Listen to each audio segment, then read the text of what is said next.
Hello, Nancy. Hello, Melinda. Give me 1 second, please. Yep.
It's dark out now.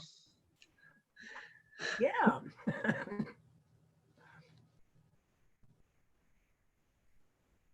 It always kind of sneaks up. The time change, then you're like, gets 5 o'clock and you look at it like, oh, yeah. Yeah. It's like time to turn on the lights.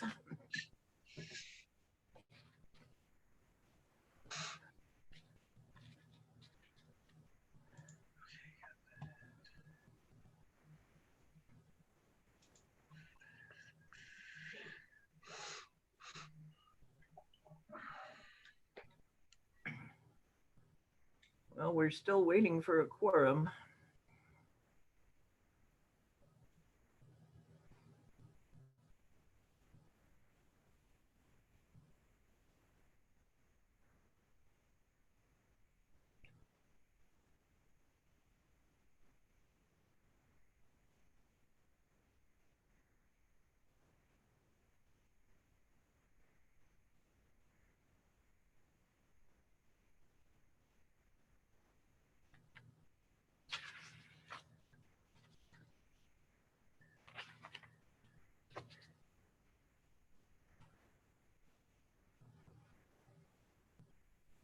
I apologize for that, Melinda.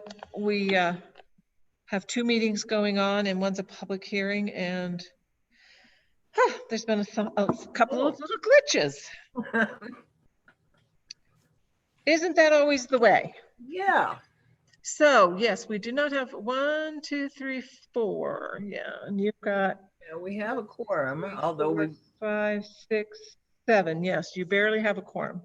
But everybody was going to be here, and there's Matt. there's Matt, yeah, so we're just waiting for CJ. CJ. And there's CJ, all right. Okay, and I've not heard from Mr. Cuesta, so you can start your meeting at Okay, 6:30 or whatever time you were showing. close enough to, yeah, close enough to 6:30. Let's, Do roll call. yes. Okay, Ms. Cullinan, Unmute yourself, CJ.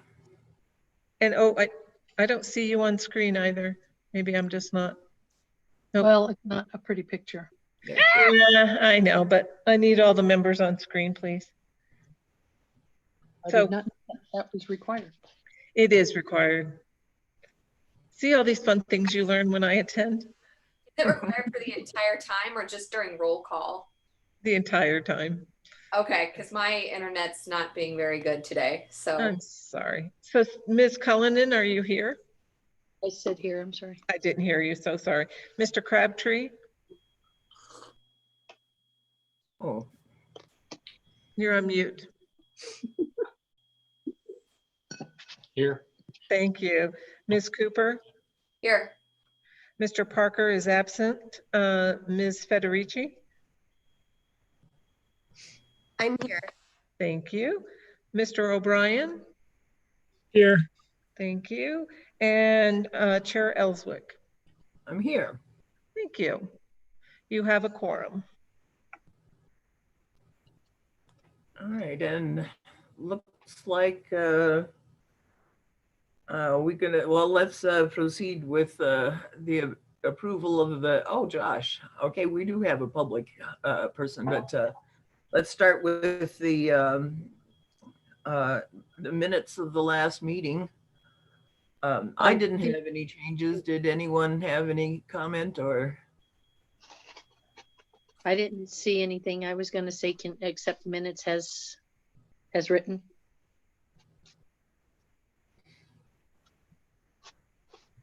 Is That's a there a motion. second?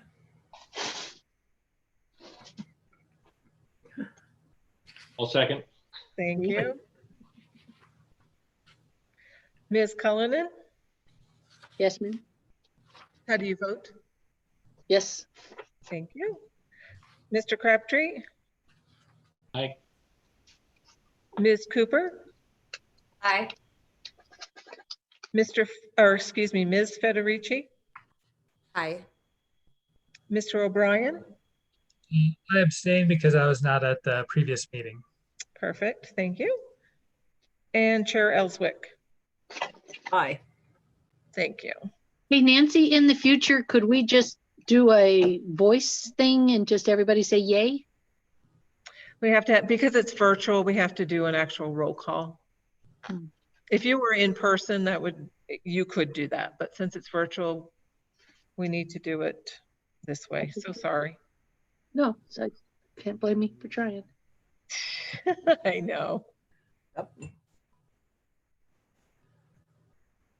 So on to the public forum. I see Josh Goldstein is here. Yeah, hello. I'll turn on my video. Is this my time to do my presentation? Well, you're preaching to the choir here.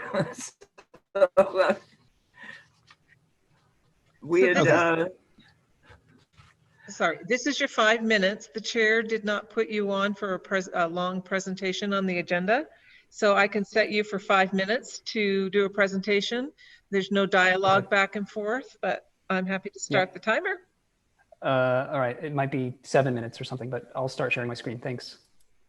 And real quick before we begin, good evening, everyone. This is Dave Cuesta. I've been having trouble with the Zoom link, but I am here by phone, and I'll keep trying to access through Zoom. And pardon that interruption. No problem. Okay, Mr. Goldstein, I'm starting the clock for 5 minutes.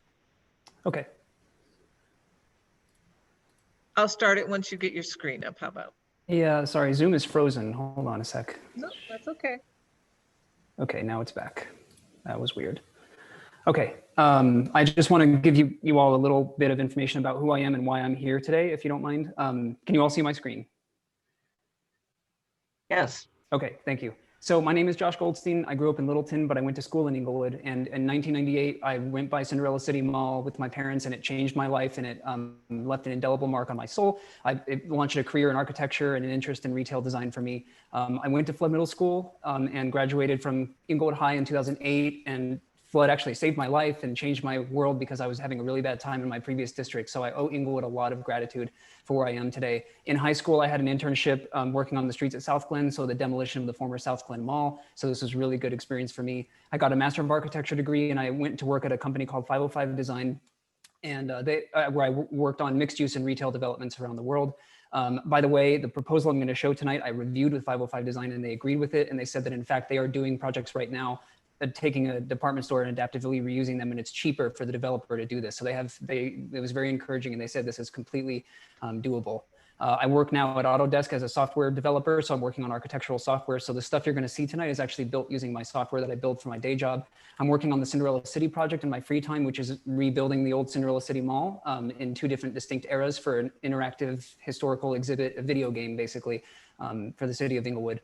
And that brings us to the city center redevelopment, where I feel like I can pay my respects to the Inglewood as a whole, and the Cinderella City site specifically. I can harness my experience in retail design and software to propose an alternative to demolition for the last remaining piece of Cinderella City.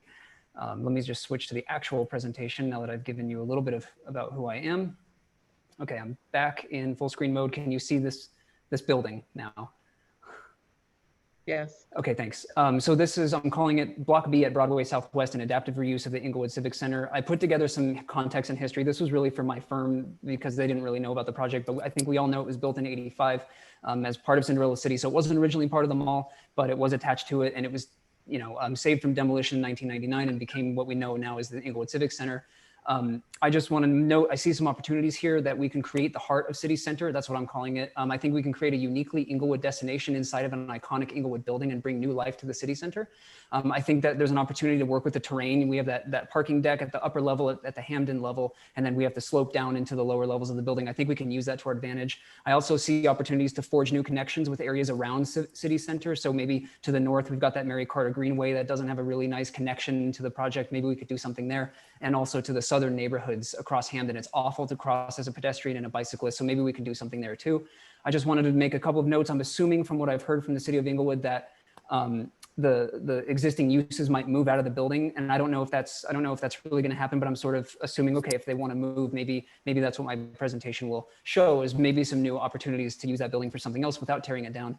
I'm focusing on the south side of the site where the parking deck and the Chuck E. Cheese is right now, and I just want to note that this is a big vision. So there are some details in there that you might not like. It doesn't have to be this design. It doesn't have to be this style. It doesn't have to be exactly this. But I think there are so many opportunities to adaptively reuse this building, and I thought I would try.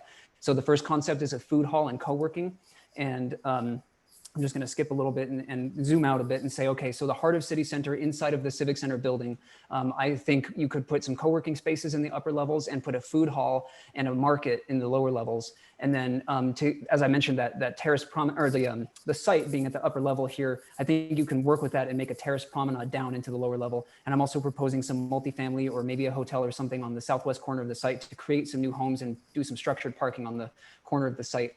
For the food hall, like we could show off some Inglewood artisans and makers, make it transparent and open, have some culinary variety. I don't think Inglewood has a food hall, so there's an opportunity here. I'm also showing a farmer's market that could connect to the food hall and exist in that little space between the 24-hour fitness and the existing building. So we could activate the space, connect farm to community, and even transition seamlessly to the food hall. And then in terms of the co-working spaces, there's a lot of space, so you can make some cool, spacious, and comfortable places for people to work. You could expose some industrial nuances, and you can have a convenient connection to the food hall. I did some plans. I don't feel like I have this time to talk about them, but I am thinking about this in terms of numbers, and there are some things we can use the space for. And I'm trying to be very realistic about this. So maybe the Museum of Outdoor Art stays, maybe Hamden Hall stays, but you can do offices in the rest of the upper levels. And the terrace promenade, make this pedestrian and bike friendly. You can have multiple paths to multiple destinations. There's even opportunities 30 to show history seconds. exhibit. Okay. Sorry. That's all right. I don't know if I'm going to be able to finish in time, but there are Yeah, I'm opportunities here sorry. for the site. Real fast, I'm sorry, Josh. Yep. Nancy, quick point of order. Is there any way that we can afford him a little bit more time here? 2 minutes. He's obviously put in a lot of effort into this, and the original plan was to have him part of the agenda, and it was not his fault that the agenda was changed as a result of the inability for one of the staff members to attend. So is there any way we can afford him more time? That would be up to Chair Ellswick, and yes, she's the one who sets the agenda, so that's her 5 more call. minutes, 5 more minutes. Yes. We can, yeah, And I would agree, yes, please. Okay. and Josh, you can slow down a little bit. Yes. So Yeah, I feel like I So- couldn't possibly do it. so- Okay, thanks. for clarification, Chair Ellswick, how much more time are you giving him? 5 minutes? Yeah, up That's to fine. 5 minutes, yes. That's Okay. fine. Thank you. Okay. So the terrace promenade, if you do connect the upper level of the parking deck as it is now to the lower level of the building, which is where the the light rail elevation, or rather the like the library elevation, you could do some really interesting things. You could make it well lit and inviting. You could do some great ample and varied seating so people can come here with their families and hang out for a little while. You can make them make some sculptural and comfortable elements, and some tree lined walks, and make this really a place where people want to be. And then I do talk about a little bit about the multifamily. And again, I'm just trying to show that I'm thinking about this in terms of economics. I think that we would, you need to do something to certainly to recoup the parking. So I think you could do 5 levels of shared parking here and have a thin layer of residential that could be walk-up townhomes or low-rise units. And I did some calculations, and I think you could fit something like 115 units in here and something like 500 spaces of parking right against the Hamden side. And then, get people to park here and come down into the site from this corner. And then the second concept, which is a little more destructive to the building, but I've heard that the city of Inglewood is interested in doing a hotel. So I thought, what would it look like if we made this building into a hotel? And that would necessitate some more drastic changes. And so what this looks like is, I'm calling it the suites and the food hall in the market in the building to create the heart of city center. And I went all out on this one. You could do a rooftop restaurant. Imagine the views from the rooftop of the corner of this building out to the mountains. You could do gardens up there for the restaurants. But when you cut the building, in order to have a hotel in there, you could even do a historic passage in the middle. So celebrating Inglewood's history, you're actually standing inside of the old department store, so to speak. So the suites, I went crazy. Rooftop dining, rooftop gardens, again, industrial nuances. You could showcase Inglewood artists in the lobby of the suites. And then, of course, there's this historic passage idea. Maybe we can forge a path through history. Maybe we can play up the fact that this used to be a department store. This was aligned with the way Cinderella City was oriented, and you would be staring right into Shamrock Mall or Rose Mall. So it's tomorrow's place in yesterday's space. And then I did some more studies here, and this plan sort of shows why. So this hotel would need, the units would have, rooms would need to have views on all sides. So that necessitated cutting the building. But in my calculations, you could fit something like 125 rooms in the upper levels of the building, which would be more than enough to make everything pencil out, I think. Some other tiny things I wanted to mention, small things. When you do this hill with this change of elevation, you could play up the hill and have little hills for sledding competitions and other things that sort of bring the community around and make a little mini park, because this site used to be a park. And the very last thing, I have to give Helene credit for this one. Potentially, we could zoom out even further and say, how could City Center connect to the rest of Inglewood? Maybe you do a gondola. Maybe you make a gondola station at City Center that connects to the light rail and the bus, and the whole thing that I just showed goes east, lands you at Broadway, and then goes east further, lands you at Swedish. So you're really connecting, the rest of Inglewood with City Center and kind of bridging that gap, which I think the city is interested in looking at. And so that is my presentation. Thank you very much. Thank you. Amazing. Thank Amazing. Thank you, Mr. Goldstein. Would you please email me the presentation so I can put it online with this evening's agenda for the public, and also I will email it to the commissioners. Happy to. Thank you for your time. Do you have my email? Oh, that's a good question.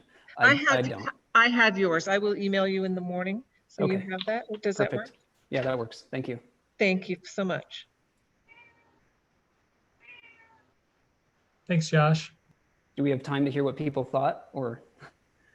I'm sorry, but this isn't a time for dialogue. Okay. It runs very much like council, Okay. where it's a time for public comment. The chair could certainly add you to a future agenda. So it could be on the agenda as a discussion topic. Okay, no worries. Thank you all very much. Are we allowed to ask questions? You can briefly ask questions, yes. I just wanted to ask, Josh, thank you, by the way. I think that was excellent presentation. My question is that you had said something at the beginning of the presentation, I just want clarity on. Adaptive reuse, like what you've outlined, is it the case that it's often more budget conscious than a demolish and complete new development? Is that what you said? Well, it certainly depends, but like I said, I talked to my firm and they're doing this right now in several projects across the country, and they are doing something even more than I am. You know, I'm showing some cutting of some windows and stuff like that in that first scheme, but they're doing a complete refresh of the facade, and they said that it was much cheaper. Well, it was cheaper, you know, to not tear down the building because you're saving the structure, you're saving the foundation, you're saving the floor plates, you're saving most of the, in my case, you're saving most of the external shell. So yes, they said that in their cases, which is even more drastic than mine, they said it made more sense economically to save the building than to start over. And that's what they're doing. And so they've shown me all sorts of examples, and it made me very encouraged that this could be done here, but you know, and save money. And then I have a follow-up question. I saw in your presentation, you had some pictures of downtown Denver's dairy block. Right. Is that right? Did I see that correctly? You're right. Yeah. Yeah, and the dairy block, which is a hugely successful project, do you know, and that dairy block project is similar to what you're suggesting, it's an adaptation or reuse of an existing structure. Do you know offhand if the dairy block was more economical than like a scrap and redevelop? So the dairy block, actually, they only saved a little brick building. It's a one-story thing, and they put a little market in there, but the bulk of the dairy block, the hotel and all that stuff, that's actually new construction. Yeah, so in that regard, specifically to adaptive reuse, it's probably not, you know, a one-to-one comparison. But like I said, I can share from my firm, my old firm, the projects they're doing out in California that are doing exactly this, taking a department store and turning it into something else. And I can share all that with you, I think. Okay, thank you so much, Josh. Sure. Hi there, Mr. Goldstein. This is Dave Cuesta, and I'm the council member that sits on this board as well. Have you presented these ideas that you've had here to any other groups associated with the city outside of the group tonight? I've shared it with the Inglewood Historical Preservation Society. Okay, very good. You know, City Council, along with staff, and I'll get in touch with the city manager as well. They're trying to get as much public input as possible. I think you've got some tremendous ideas here. I love your affinity for Cinderella City. I'm an Inglewood kid myself, and I have a lot of warm memories from the mall. And I like that you're keeping, I think, the romanticism that a lot of people still have for the area, and, you know, trying to bring people back in and keep it community-centered. So I know that Ms. Fenton is going to get this presentation from you. I'll pass it along to the city manager along with your contact information. But as these groups keep coming along where we're taking public input, I think your voice would be valuable. I appreciate that. Thank you so much. And by the way, I attended an open house for this project, and that's when I learned that they were planning on potentially tearing down the building, and that's what got me to do this. So I have been in contact with the developers, SKB and Triba, but I haven't shown them this presentation because I wasn't sure if I should, but I could. So anyway, that's where it stands. So thank you so much for your encouragement. You bet. And again, I'll kind of make some connections once we've got that presentation and kind of circle everybody back together. But yeah, I think you've got some great perspectives here, and it'd be a good voice to have in the conversation. Thanks again, Mr. Goldstein. Thank you. Well, and one other thing to know is that later on our agenda tonight, we're discussing a draft of a letter to City Council asking them to preserve the building through adaptive reuse and not tear it down. That's wonderful.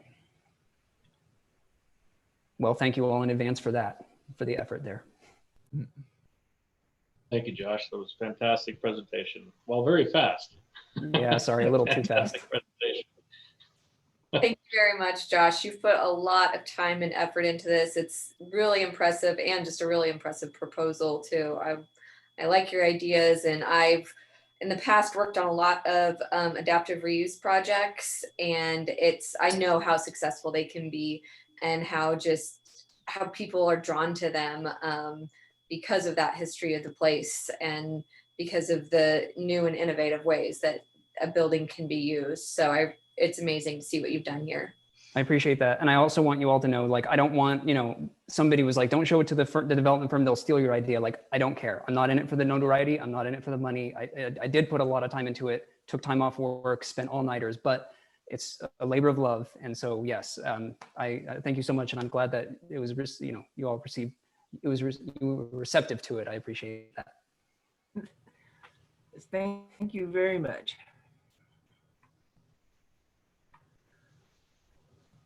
All right, I guess I'll drop.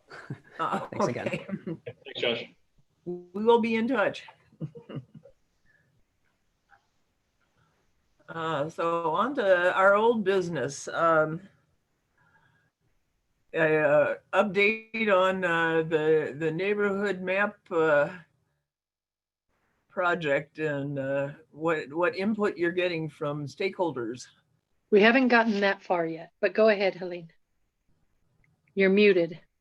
Muted. Okay, there we go. So here's where we're at. We are about anywhere between 33 and 50% done with the backfilling in the history of those districts, which is probably the more laborious part of the project. And so I think I know that we will have 100% of that history that we've collected from all the maps that we've assembled filled in to all the neighborhoods that we've designated by the end of the month, and also have sent it out to the list of stakeholders for feedback. We probably most likely will not have received stakeholder feedback back before our next meeting, but we will be able to share with you in the next meeting our comprehensive historical annotations of the maps that we merged together for the one that we all voted on last month. Is that clear? Was that clear? The idea that we were still working on it Sunday, and so getting it to you guys for the minutes, I'm sorry.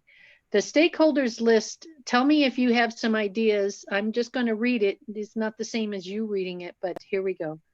City council members, Inglewood Historic Preservation Society, someone said especially Ida Mae Nichols, Inglewood Chamber of Commerce, Inglewood Parks and Rec, both board and staff, neighborhood groups, the Inglewood Community Development staff, Inglewood Zoning Board, Inglewood Schools Board and staff, and Littleton Historic Society.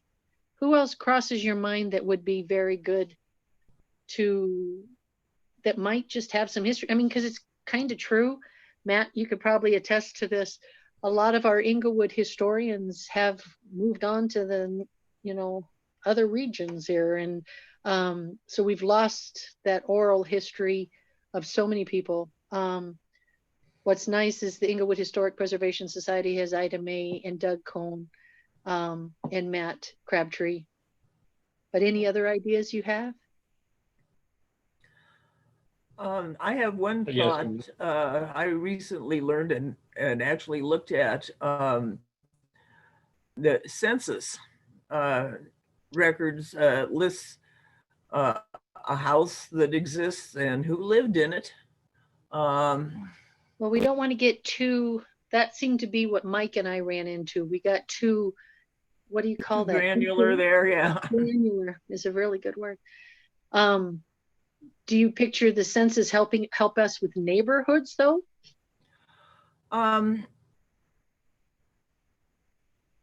Not sure of that. I think some of it, yes, because it's labeled that way.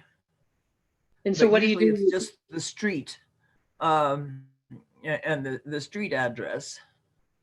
Huh. Like I found out who lived in my house in 1930 and 1940.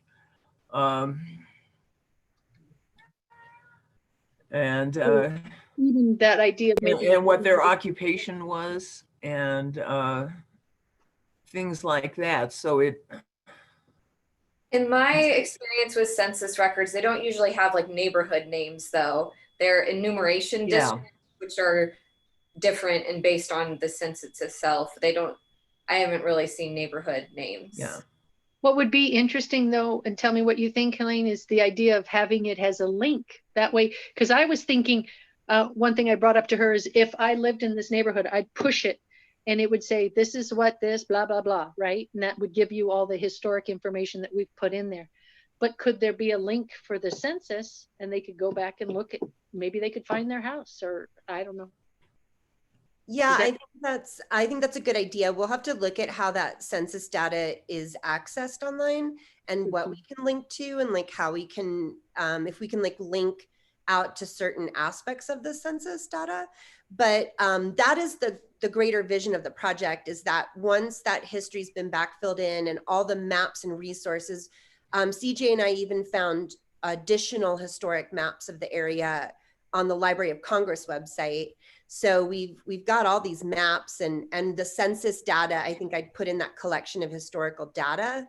If we can link out to it in that cool digital interface that we want to really display all the work we've done on the project in, I think that's the vision. It just depends. I can't say for sure until I really see what the digital interface we choose to go with looks like and how the census data is organized on its end. Someone else was going to mention a stakeholder?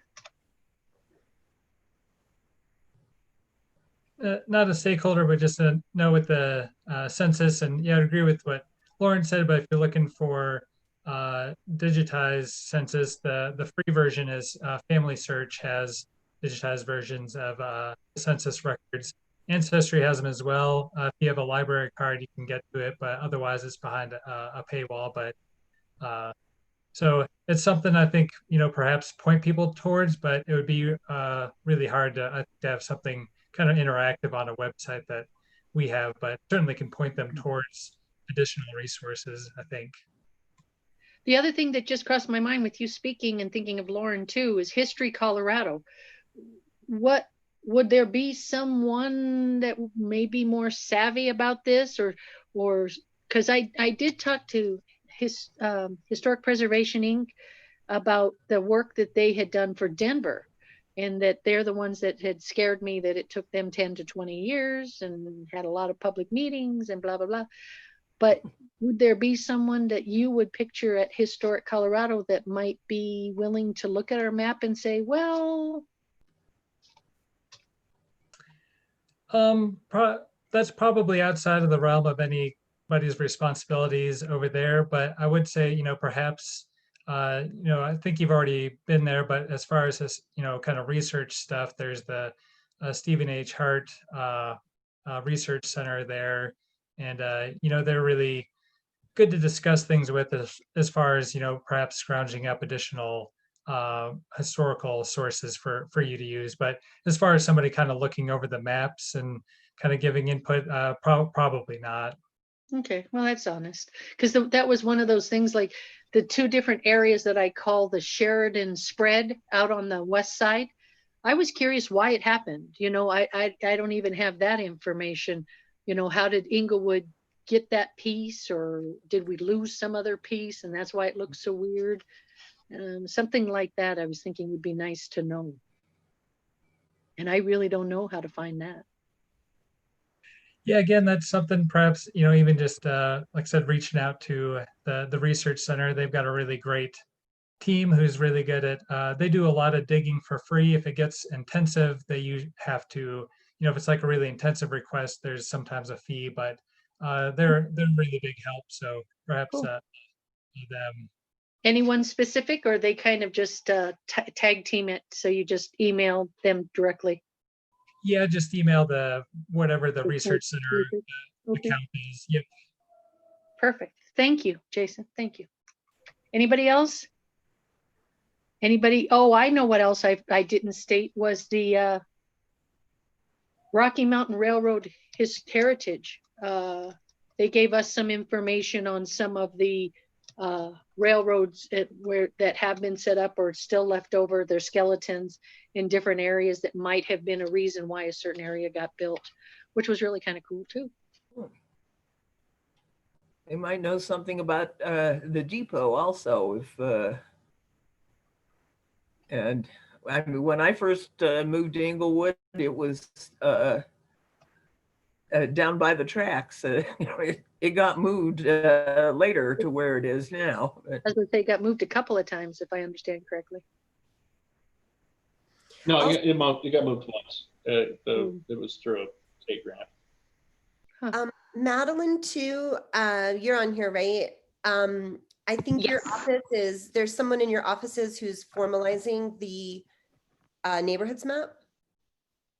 Yes, so I did send the map that we drew on with all of the school districts and all of the council districts. I sent that over to GIS just to see if they could get that online in an online version and in just a prettier version for us to post on our webpage. So hopefully that is coming soon.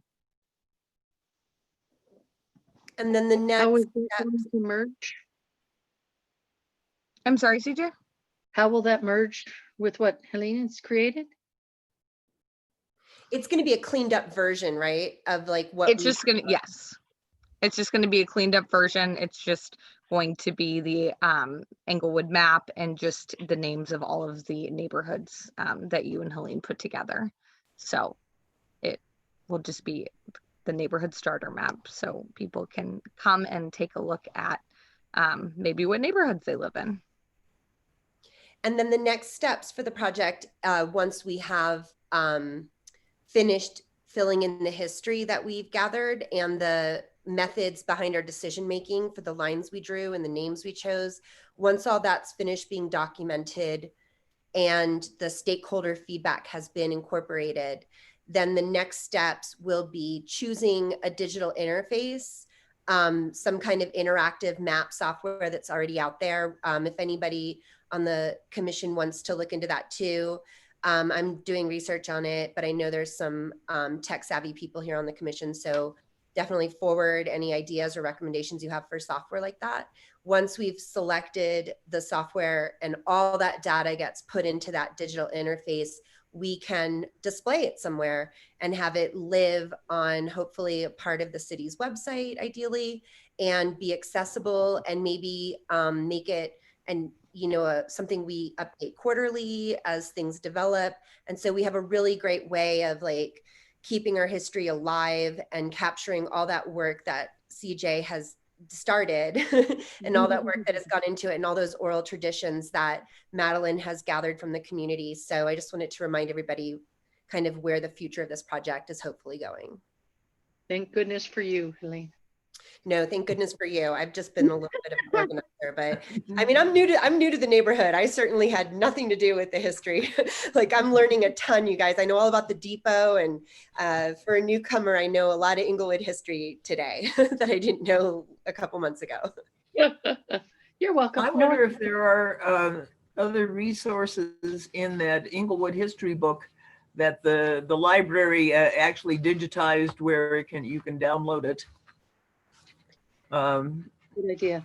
I've got a copy and I'm working my way through it, but it has the history of like how our water system developed, things like that. So there may be, that may be able to tell you like where the Sheridan part came into the city and how. I'm curious, Matt, or or anybody really, is there any number, residents, citizens that you could think of that would be helpful too? Like someone really did push Ida May because of her husband's experience with the county and all that, but anybody else cross your mind? I was thinking Gilbert, but I don't know his first name. Scott Gilbert? The only other person I can think of is he's down off of Pennsylvania and near Bates Logan Park. He lives over there. I think you've met him, CJ. If you went to our history walk that we did recently, the EHPS, we did that history walk. Okay, can't remember the guy's name. He's been around Inglewood for a very long time. Doug does know, absolutely. Yeah, he's off of Pennsylvania and Pennsylvania, Dartmouth. Cool, thank you. Yeah, it's stuff like that where Yeah. I'm like, I know there's still quite a bit of few people that have that oral history that I would at least like to credit. Thank you. And and Melinda, you mentioned I'm sorry, were you talking about the big book of history in Inglewood? Yeah. Is that you that were? So CJ did a lot of work with the library to get that digitized. So if you did, you got it done. I know. So thank you for that. Yeah, good job. I have a copy of that. I have a copy of that if anybody wants it. I don't know. It's quite a large file. Do you mind dropping it by and letting me look through it like Melinda suggested? Let me figure out a way to upload it, maybe to the EHPS website. Well, because I thought I have a digital copy. Oh, you have a digital copy? Yeah, well, I think that it was still being worked on. It's totally done. I believe. From what done. I've heard, I sit on the library board, and the updates I've heard is that it has been digitized, but it hasn't yet been made public because it's being archived and tagged in a system that archives and tags historical documentation. So the person, I forget who it is who's doing that, she's working on that now. But from what I understand, it has been digitized. It just isn't like searchable. And I see. Yeah. Oh yeah. So I could see how someone this is just a big PDF. Well, and why I mentioned Scott Gilbert, because he's also on the library board, and he posted on Nextdoor about the thing, and so many people went to download it that it crashed their computer for a while. So there's a lot of interest in our history out there. Well, especially if you don't have to pay for a book that's no longer being made. Hey, the digitalizing lady at the library, who's that? I can't remember offhand who that is, but Mark Mulis, the manager there at the library, he updates on it periodically. And if you reach out to him, he'll be able to give you an update. Good idea. That's what I'll do. So that's also one of our stakeholders. Cool. If anybody else comes up with anything. You know, it makes me wonder too, if that digital interface that I'm searching for should be a map specific digital interface, which I originally thought, or I know there's really cool interactive timeline digital interfaces.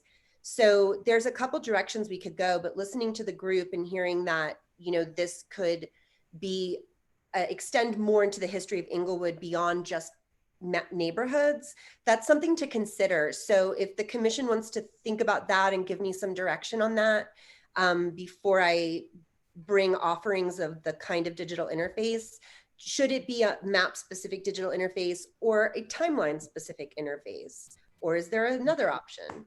So I would love feedback on that. Yeah, if anybody's savvy in that, Jason, please pass it on. All right, ta-da! All right, well done. Submitted. The next item is was kind of expecting Eric to be here, of course, and Nancy, I'm not sure whether you know, the bidding closed on our request for proposals for a survey of a windshield survey of Inglewood, and whether we got any bids. You received one. It wasn't actually a request for proposals, just for clarification. It was a request for estimates or quotes. You received one response for the, and it was $15,000. You can proceed with that, or the Director of Community Development has extended an additional $15,000. If you want to expand the scope a little, and then we can go back out for additional estimates or quotes. So you'd have your $15,000 grant from the state that you were going to apply for, plus the department would put in an additional 15,000. It's totally up to the commission's pleasure. You can just stick with the grant, or we can put in an additional 15,000 and go back out and see if we can get a few more estimates. Was there, you said the director, that's Brad, right? Correct. Mr. Power, Brad So, Power. Mr. Power, thank you. Was there certain things that he wanted included? Did you say if we wanted to expand? Did he give a No, list? it was of just what- saying if you wanted to see if you could get more estimates or quotes. And if you did want, if there was additional work you wanted to include in those quotes, then Eric could include that. Eric will be back next week. He just had a personal emergency he had to go back home for. Back home to Ohio or Iowa, excuse me. Wow. Thanks, Okay. Nancy. I mean, I don't see why we wouldn't take money. Go ahead, Jason. Do you happen to know the who submitted that estimate? I don't. I'm so sorry. I wish I did. That's in Eric's email, which I cannot access. I just know that we received one by the deadline. Okay, no, that's good to know, and that's one thing just for other folks to know is with that survey and planning grant. The one thing that was kind of holding us up was having a estimate in hand as one of the requirements from somebody who meets the Secretary of Interior standards for qualifications. So I guess that is one thing that if there's the option for additional funds, that may be something to think about. Is I guess one thing I might think of is we go forward with this grant for the grant total of 15,000. If we get that from the State Historical Fund, and if they're willing to have additional funds, the survey plan grant is going to outline documentation so it can make informed decisions regarding future architectural survey projects. It'll outline survey needs and priorities and recommendations for future survey projects.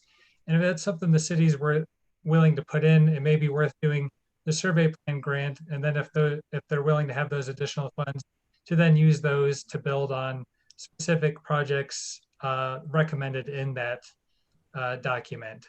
So then, we can kind of start off with the survey plan, and then if there's funds are there, we can start filling in, actually executing the recommendations that they make within that plan. So I guess that's perhaps something I might think about, but also if there's other things that there may be other options to utilize those funds in tandem with the survey plan grant, perhaps that it's both the survey plan grant as well as perhaps include a state or national register nomination along with that survey plan grant. You can kind of dovetail things together that way. So that's really awesome to think that there's support for potential additional funds, and I think that gives us kind of variety of options to go forward with that. And kind of based on people's decisions, with that bid in hand, that's something I can start drafting, the grant application, unless there's, kind of city requirements that somebody from the city has to do it. It could be something like I put it together and then, it's Eric who sends it in, or Yeah, I would bet that'd be fine. kind of thing. But If I can clarify, I believe it's specific for the survey planning, this additional 15,000, or and it would be for this year out of our 2020 budget. I believe he believes that this can be done this year, but I can certainly get clarification tomorrow morning and email everyone. But that was my understanding was to put that 15 with the grant 15 and get a robust survey. And the goal would be to have it done by the end of this year, so it could come out of our department budget this year, because we have a little bit of extra money this year, whereas next year might be a little tighter. Nancy, did I mishear you? Did you say that one bid was for $58,000? No, 15. No, thank I you. don't know what the bid was, but I No, believe it was, me. I heard wrong. Thank you. no. I believe the estimate came in right around $15,000, which was the amount of Thank you. the grant you were seeking. So, So but is I this can something- certainly get clarification on that in the morning and email the commissioners. Because Jason, I'm curious real quick, my question on this is that can we use the Inglewood City 15,000 and then fall back on the History Colorado for the second part that you were talking about? That would be a little different. Yeah, that it's a little different process because that survey planning grant, that's in their within the non-competitive grants. If we were to, and it's certainly the other way around is, doing that and then applying later for an intensive level survey, which provide a much higher level of documentation, and again, potentially actual state or national register nominations. But yeah, if we already had the survey, if we use the city money for survey planning grant, then that's kind of done. That grant is wouldn't have the need to go back for that specific grant. But that second part you're talking about would be a competitive. Yes. Well, and if the city has to obligate the funds by the end of the year, there's not much year left. Possible for us to see the estimate that came in so that we can see what they want to spend the money on and where maybe we would like more money spent? I can text Eric and see if he can somehow get into his email and send that to me. Yes. That's a good question, Lauren. Thanks for asking that. Yeah.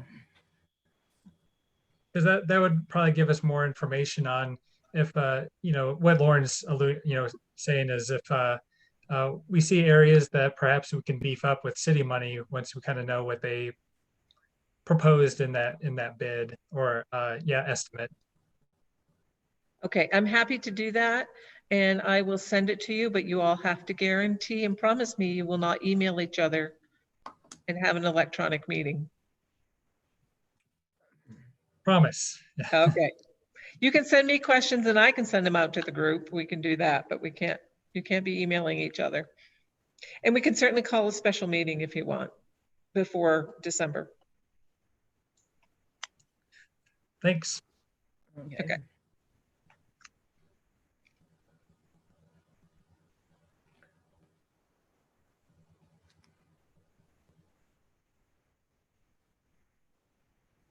Okay, I can do that. I guess I have another question. If we want to access these city funds, what's that process like? What would that be? Would we have to get an additional estimate then? And is it possible to even get that by the end of the year?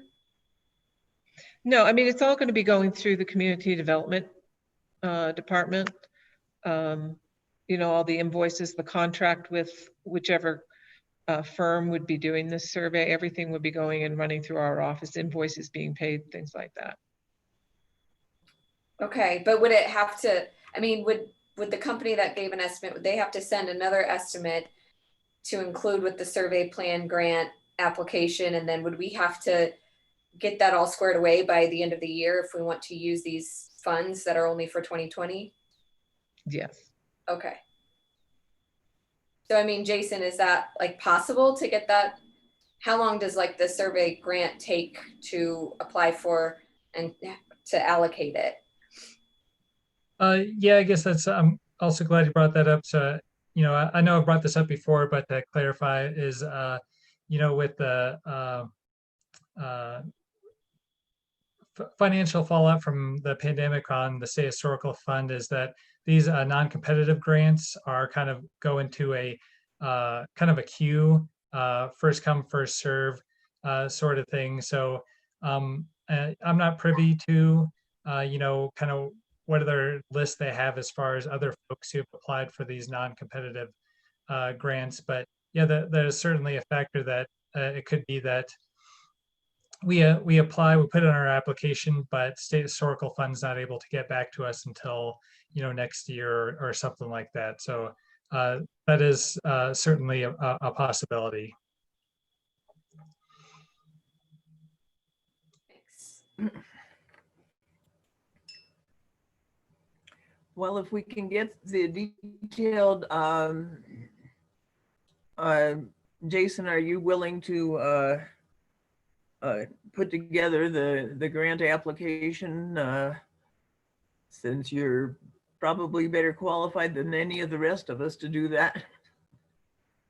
Yeah, I can do that. And there's some things, I'll probably have to coordinate with Eric on and stuff, but that is something I'll probably have to ask Lauren some questions and stuff too for that is something certainly I can, take on once that have the information kind of in hand. Well, it's not an official meeting unless 3 of us are on are emailing each other. Correct. If there's only 2, then it's just a communication. Correct. Right.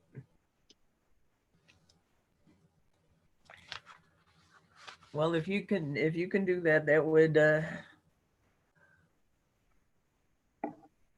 would be good. And I'll do some clarification in the morning with Brad. And since we are getting down to 6 weeks between now and the end of the year, Yeah. I'll see if there's any wiggle room to move into the 2021 budget as well. But I will send that email to everyone so everyone's on the same page. Okay, does that sound good? Yeah. Thanks. Yep. You're welcome. All right.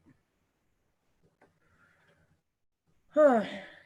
Okay, our next item is this draft letter to the city council now, and to save the last building from Cinderella City. It might be moot now. What I'm not sure whether everybody's aware of the results from the election, that the voters in the appropriate district approved the creation of the Downtown Development Authority, but did not approve giving it any funding.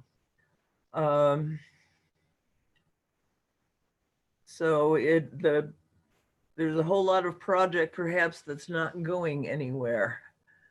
I have a couple questions about that. Actually, do you mind? Sorry. Yeah. Okay. What Josh had presented had a lot of private business involved in it. And I wonder if there's opportunities for public-private partnerships that could potentially fund the project. And so that's one question. And then my other question is, and this is actually a question too for Councilman Cuesta. Can we as a commission request a study session with City Council to discuss the project sort of in a greater sense? Like we didn't get a chance to meet with Premba today and have those questions answered. Josh's presentation was excellent, but it was rushed. And I wonder if, and then we can maybe explore in a study session like that, the possibility of private-public partnerships. You bet. I would say there's 2 ways to go about it. And pardon me, can you fill me in on the meeting with Mr. Premba? Or is that something that didn't take place that was supposed to? It didn't. He was going to potentially attend this meeting today because we had questions about the status of the project and things like that. Okay. And the reason that I mentioned him is he's been giving most of the updates to City Council as things have kind of moved through the process. And I'm not sure if you guys have the background. It's pretty complicated, truth be told. There's a couple different landowners. There's several different proposals that have been put forth. Dan and Brad have a terrific understanding of it. I'm not sure how tight the timeline is. If we could have them present to this group, and I think maybe even the next meeting, I'm happy to reach out to Dan and see if he can make it, or Brad. They both have a good understanding, but I think Dan's the one who's, I mean, it seems like he's almost working on it full time with the dedication he's had to it, to get the background on it. And then, we can gather our thoughts, but certainly anyone in the boards and commission is welcome to speak to council during study sessions. And that can be a two-way conversation, things we want to suggest or information we're seeking, or just, presentations of guidance that we would like to provide, conclusions that we've reached. So both are certainly popular. I would say this though, Dan has been council's go-to when we have questions. Dan is still the fountain of wisdom on this one. And so there's certain questions that you could put to council and your answer might be, we should go ask Dan. So maybe Dan might not be the bad starting point, followed by a council meeting. We're due to get in front of council, as it is. I think just because there's a few things that can present to them, this certainly being one of them. And I can't remember who immediately brought up the DDA. That was a strange outcome, that it passed, but there's no funding. And so it's kind of still to be seen how that's going to take shape and what impact that has on the Civic Center. I feel like, and this is me just kind of predicting where this goes, and that's always a bad idea, but the status quo seems unlikely. Call it 2 years from now, 3 years from now, 4 years from now. Does that building look the same as it does now? I think that's unlikely. What shape that building has, it'd be hard for me to even speculate at this point. But I think we're still very much on the front end of it, and now is the time to get input to council, to staff. I thought Mr. Goldstein's presentation was terrific too. There's definitely parts of that I think could be worked into the conversation. So that was a very rambling answer to your question, but I think Dan would be a great starting point, and then we get in front of council. And if I could, I'm sorry, Helene, if I could interject, Mr. Poremba was unable to be here tonight. He had a prior commitment. He did ask that I pass on that things are continually changing with the development with SKB and LNR, and there's a long way to go. But he would be happy to come speak with all of you. Regarding the DDA, there will be an update to City Council by Mr. Poremba on December 14th. So you can certainly listen to that council meeting, that study session, but that will be the next update regarding where all of that will be going.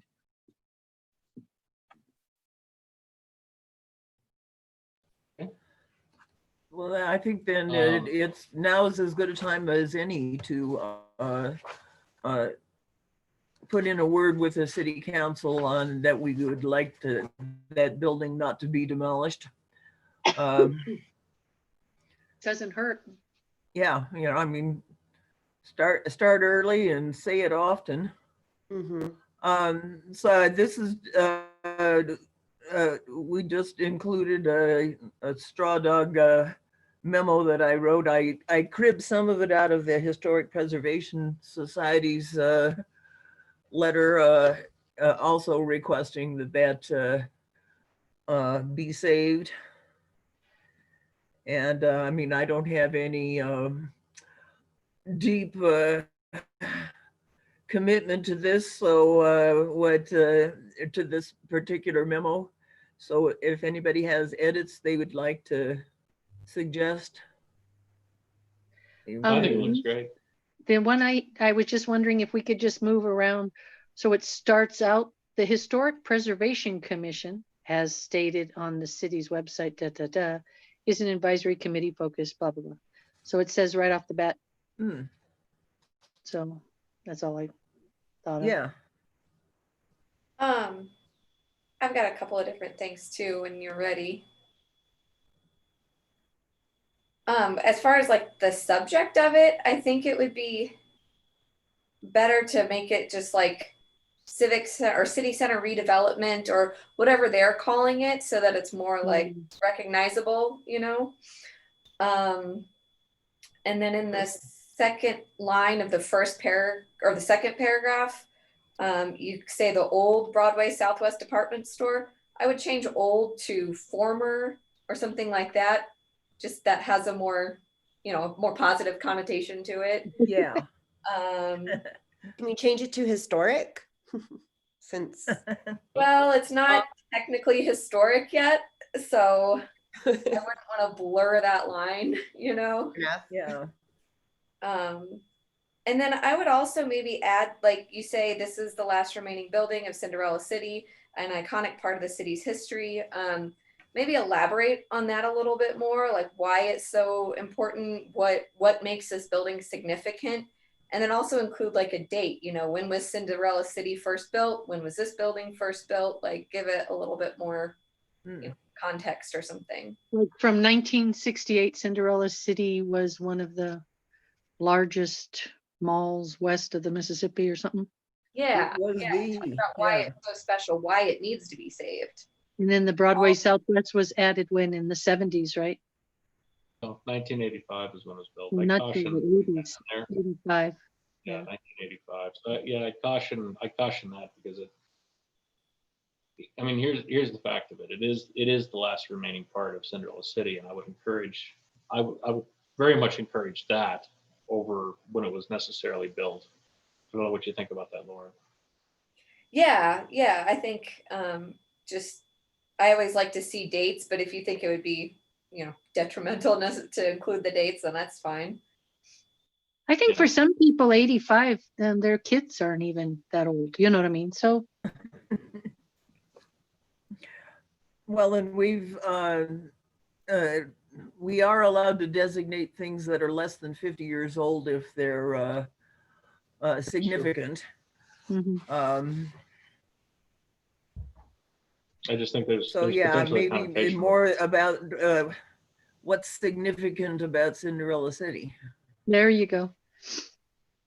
And maybe, sorry, one more thing is, you know, also end it with like all the ways that it can be used, you know, kind of like Josh just presented to this, like let them know this has so much potential. This has so many possibilities. And ending with that, you know, just to like leave on a high note. Yeah.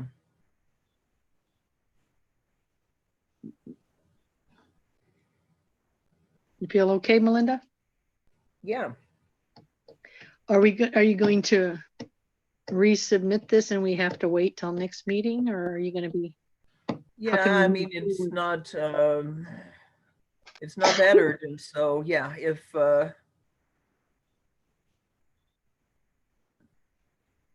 mean, we could, I've got a version of it on my machine. We could do it. I could share my screen and we could, but adding more history to it and so forth like that might be a bit time consuming. So maybe better to let me noodle it for a bit and then bring it back next. I'm sure Dave.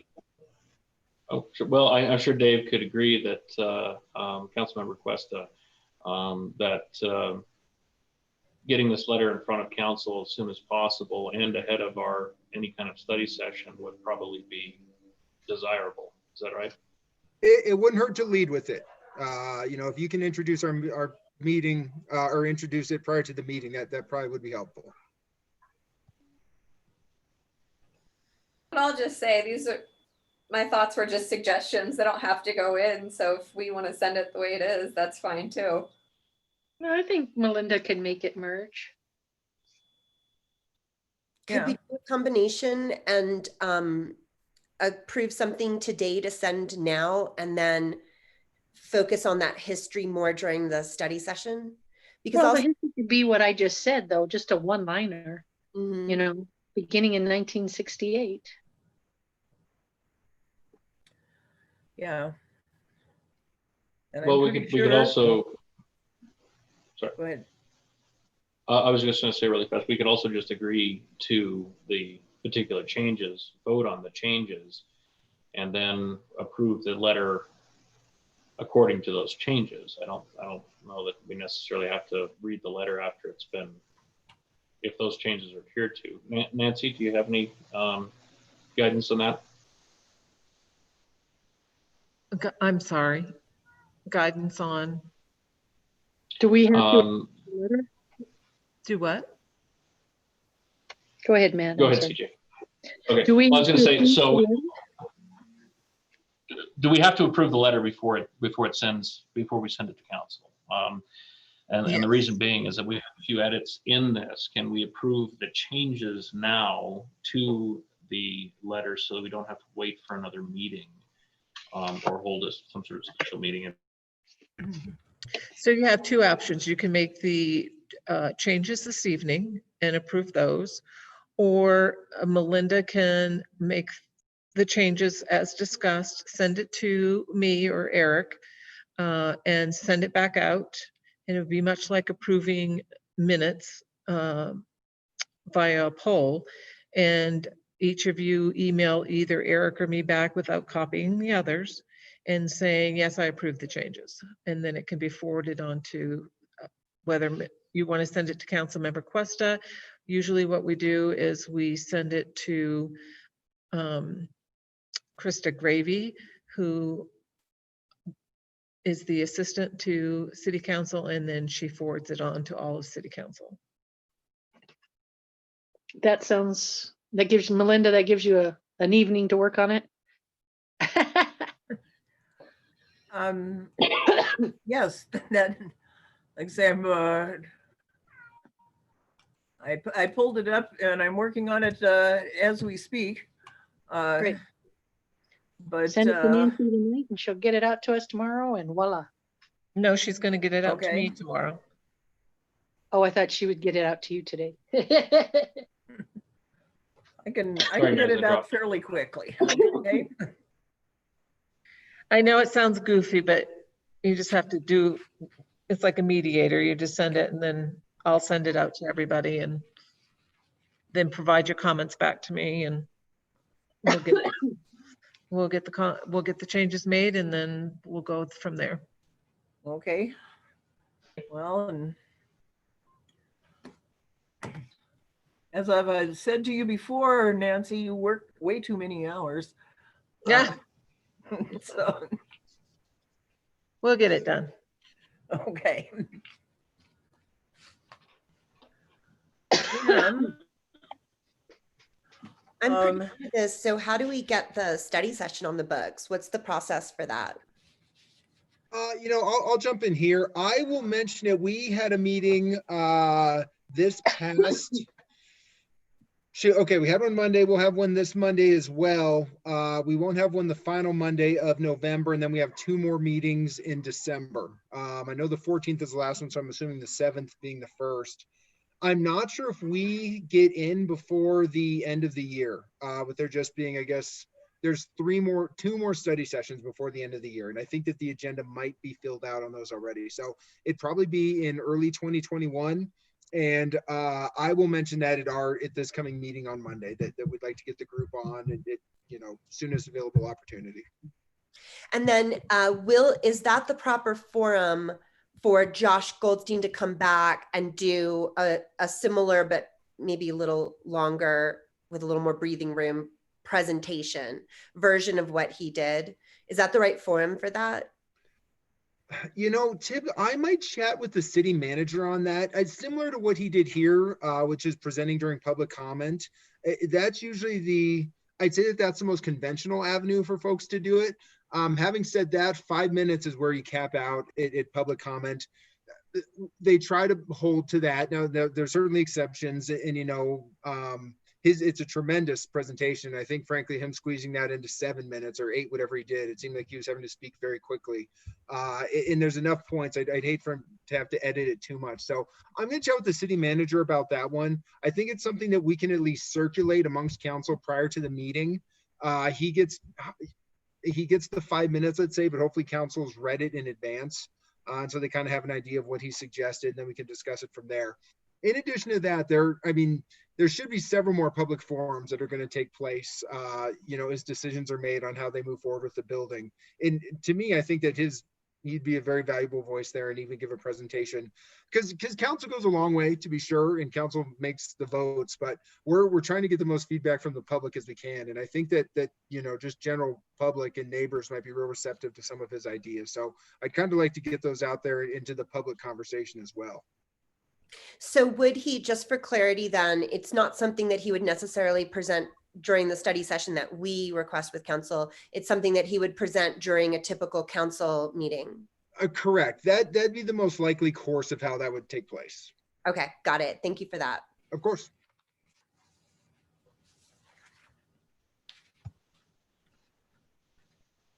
Yeah, we can hope for the best on that. See, CJ and Lauren, you were going to work on, could we designate the Scarrett House? Did you learn anything? Oh, unmute yourself. CJ, you're muted. I should stay muted because I didn't do anything on it. How about you, Lauren? I unfortunately did not either. I apologize. I had it written down on my list of things to do and it slipped my mind until today. So Totally dropped it. Well- Totally dropped it. I was like, oh, who's working on the Scarrett House designation? Duh. TJ, I'll do some research and I'll reach out to you in the next month and Oh, yeah. put some things together. Thank you. Okay. Sorry, everyone. And just for my edification, I guess, so what we got, what were you two kind of looking at? Like, you know, for our local designation, or were you kind of looking at options for other designation for the Scarrett House? Local, because it already has History Colorado. No, it doesn't. No, it Oh, doesn't. it just had History Colorado money. Yeah, yes. Yeah. Ah. But yeah, and that was the thing that we thought we'd start with a local designation, and because then in fact, the application for the state designation, one of the questions on that is, does it have a local designation? So we thought that would doing a local designation would be a good first step. Yep. Great idea. Thanks. Sorry, guys. Hey, it's been totally strange since October, and we've all been yeah. So no shame. We're not throwing shade on anybody.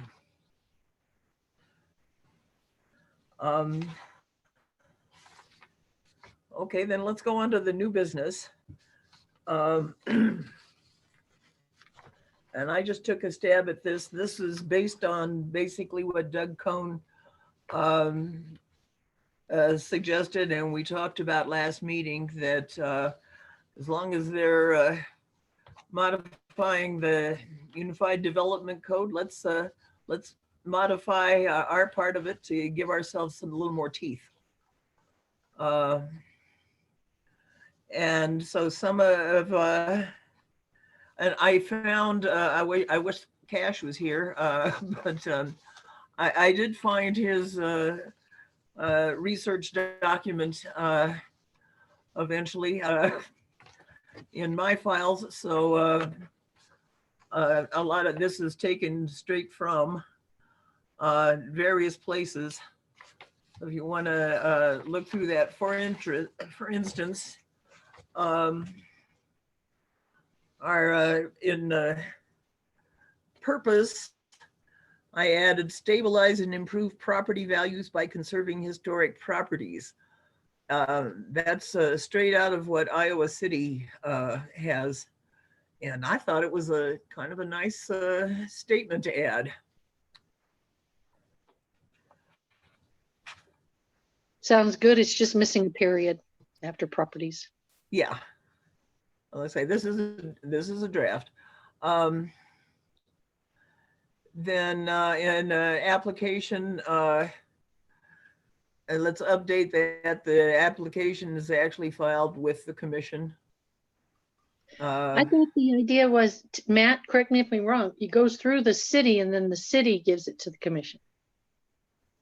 Well, it ends up at the commission, and when I read this, I made note of that.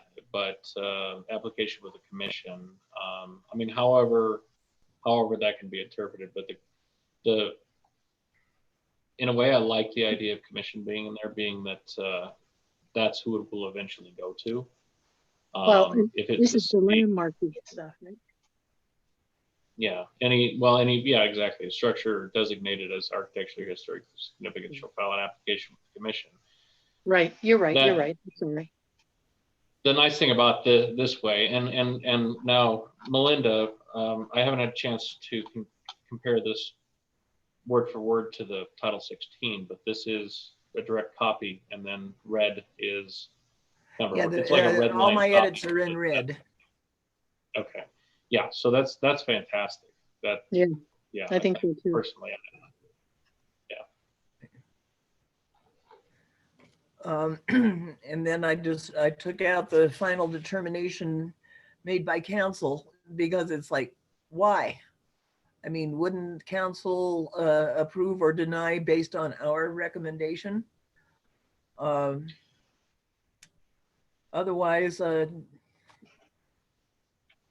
council doesn't really have a dog in this fight, right?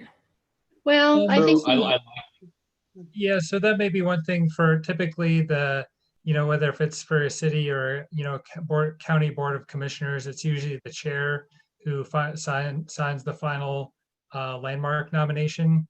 That way it kind of, it's an elected official putting the final stamp on it. And that typically gives it the force of whatever other regulations therefore follow. So typically that's something that usually has to be in there, that they're the final, we recommend, and then they do the final sign off. I kind of agree. Okay. Then I'll take out I'll look that at this a little. I'll look at this maybe in a different perspective. I guess my initial thought on this, not obviously, Jason, you have a lot more experience with this than I do, but my initial thought from a legal perspective, not being a lawyer, but kind of understanding how things work in the city, we are not what they call a quasi-judicial board. We have no legal authority per se, so our decisions may not be legally binding if we make a decision, whereas the council is a judicial kind of element of the city. So their decisions would be legally binding based upon what the code is. Is that kind of an accurate definition? Okay. However, the flip side to that is we don't want to be overruled by council if there is some sort of political drift against our will. Mm. No offense, Councilmember Questa. What if we modified this to say the final determination will be made by council upon recommendation by the commission? Well, you already have it above you in C. Commission shall recommend in approval of. Yeah, okay. Yeah. Maybe we state. Sorry, if I could interject to follow up on what Matt was talking about, just so you understand the process as well. This would not, since this is a Title 16 change, this would not go directly to council first. This will go to Planning and Zoning Commission, who will require a public hearing and for the public to comment on, and then the Planning and Zoning Commission will make a recommendation to council. So they'll have an opportunity to wordsmith it and do whatever. And then it will go to council with their recommendation. It will go by ordinance. And it will require a public hearing at City Council and a first and second reading. So that would be the process for any amendment to Title 16, just so you know. Okay, so Nancy, yeah, you're referring specifically to the amendment and changes to Title 16. Which the Planning and Zoning Commission applies to. Yeah, we were actually just talking about kind of the detail of what our recommendations of Title 16 would be. Okay, I thought you were talking about your language changes in Title 16. I apologize. Yeah, we're if you want to follow along, we're in where are we at? 16C. Correct. 2E is a delta. And the final determination being made by council, we struck that. That was the concept there, but maybe I put it back. Okay, Yeah, I misunderstood. I guess I misunderstood your question. I thought you were talking about the whole part in the process for that whole the whole Title 16 historic designation and the process of getting that approved. I apologize for interrupting. But you know what you brought up though was that politically we need to be talking to zoning, members of zoning, not the city council at this point. Oh, well, at this point, we're just sort of putting something together and to run it by the city attorney. Okay. Well, and it is actually good information to understand the avenue in which this will be approved, because I was not aware this had to go to planning and zoning first. So I that's didn't think so either. So very valuable information. Yeah. But I think it actually will go, it needs to go through the city attorney first and then to planning and zoning. Okay. And then to the council and Yeah. then various public hearings. But I mean, back on topic here with the final determination made by council, I'm concerned with that wording even as is. So I think, Melinda, you're on the right track here with changing that.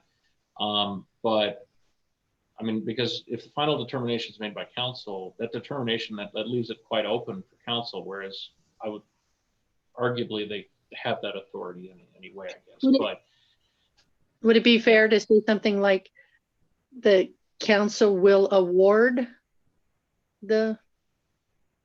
maybe approve or deny the recommendation based upon the commission, or the commission's approve or deny it. You kind of get my like point. that. Right? Council will approve or deny the application based on the recommendation of the commission. What do you think, Lauren? Jason? I think that sounds fine. Yeah. Yeah. I'll also throw out there that much of Title 16 here has been around since early 2000s, and Yeah. it wasn't until just recent that our commission was formed.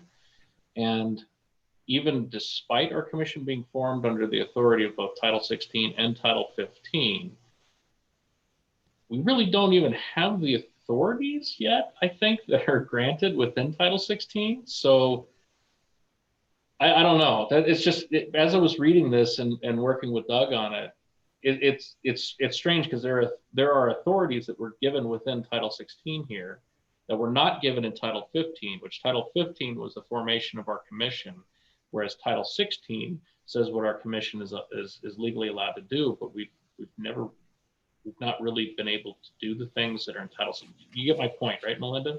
Yeah.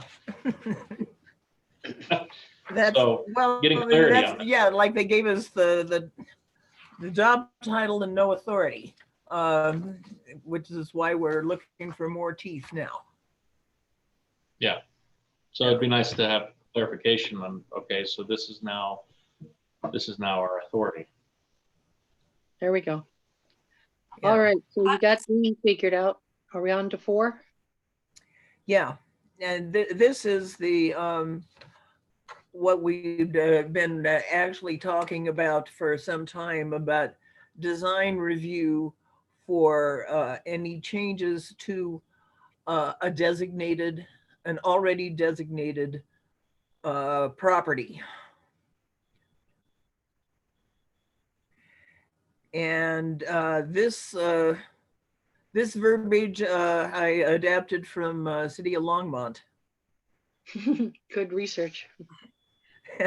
Well, and this is based on all that research the Cash did. So I have some comments about this section, and then I also just have some more general comments about Title 16 that I think are changes we should make while we have the chance, and they're not really necessarily specific to your changes, Melinda. But anyways, with regard to number 4 here, I think the word improve in there is very subjective, and I think we should remove that. And also the word significantly is also very subjective. So unless we have like definitions for those words later, I think we should remove them and just keep it simple with projects that propose to reconstruct, demolish, or alter or change, just keep it basic. Well, and of course I did add a section under the criteria for what, and I already have an amendment on that, like we need to, we would issue a certificate of appropriateness, which we'd have to come up with, if the following for a listed property, if the following criteria are met. And then that. But what she's talking about are just those two words. I'd even take out or change.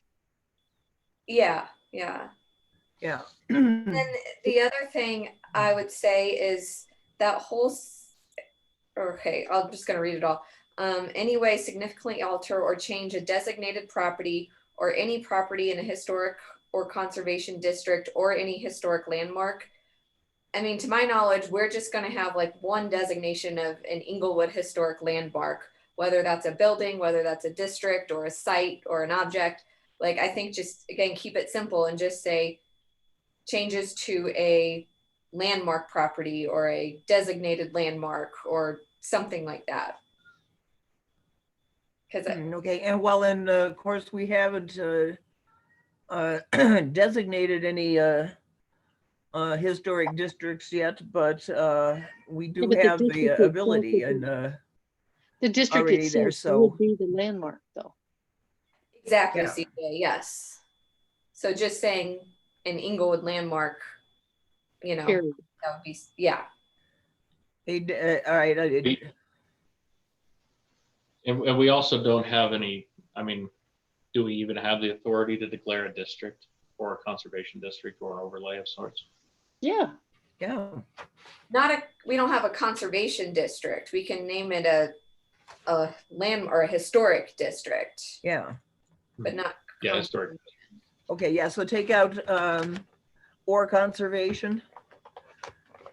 I would honestly take out that whole clause, if that's the proper term, and just leave it as or in any way alter a designated landmark, period.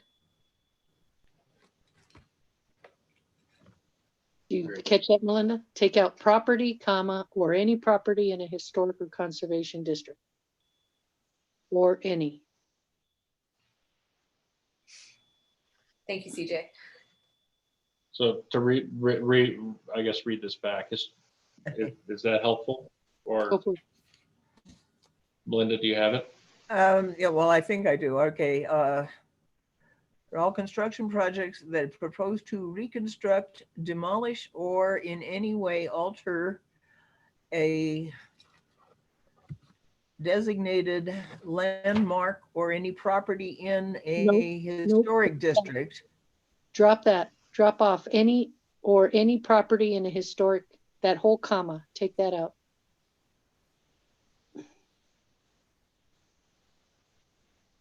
What? And just why? Change, because you don't need it. I mean, we don't have any historic districts now, but no, but a historic district would even be a landmark. Does that make sense? So the landmark's the umbrella term. No.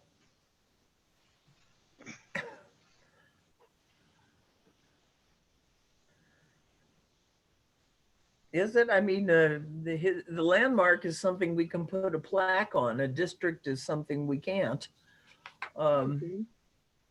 No, the landmark is like the overall designation for this is a historic property, and it can be a district, it can be an individual building, it can be a structure or a site or an object. It can be multiple things, but they're all under that, like CJ said, umbrella term of landmark. Okay.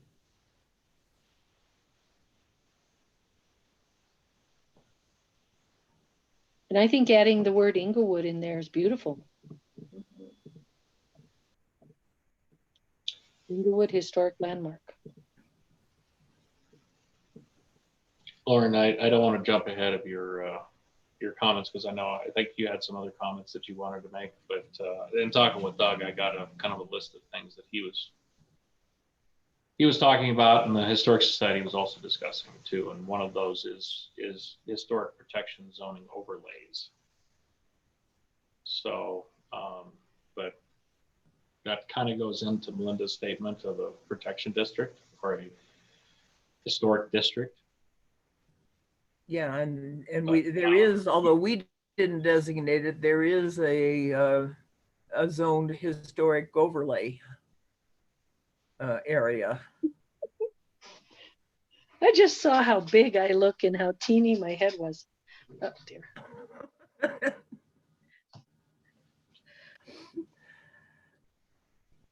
All right.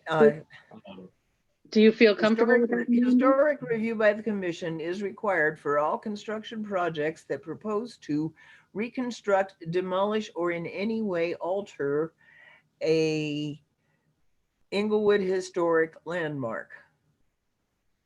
Here, here.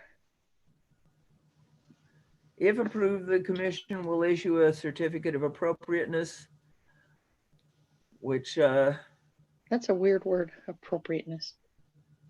yeah, I know. Well, and that's the word they use in Longmont, and I'm assuming we could probably crib a form from them too. But because I was just 'cause- thinking the certificate of approval is good enough, but Or a certificate indicating declaration of the property, or declaration declaring, if approved, the commission will declare. I don't know, and that's a tough one actually. It's probably a reason why they picked the word appropriateness. yeah, and I mean, this is only talking about a design review of changes to a already designated landmark, right. so that So I own my house here at Inglewood. It's now considered a landmark. I go ahead and say, I want to add a room onto the back. I want to do this and that. And you guys say, well, yeah, that's okay, because you're not touching the front of the house and that's fine. So that is appropriate. That's what I'm picturing. Does that make sense?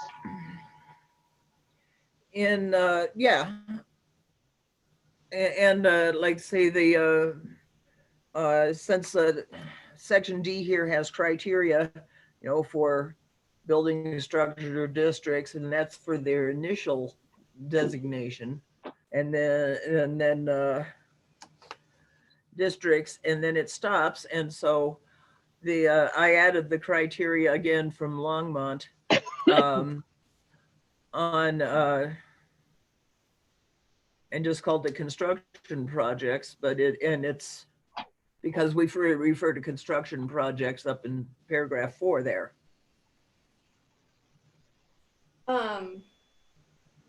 If we could go back to criteria, or the section D criteria, this is kind of what I was getting at earlier. Is this section, it doesn't align with the historic landmark form that we've put together. And it's, in my opinion, a little, I don't know, outdated compared to what we have. So that's what I'm like, there's parts of this ordinance, regardless of the giving us more teeth, that just need to be changed overall and updated. So I don't know if that's a discussion for right now or for another time. But, you know, like it says in here that A says buildings have to be in existence for at least 50 years. And, you know, we've all established that that's not necessarily something we want to hold ourselves to.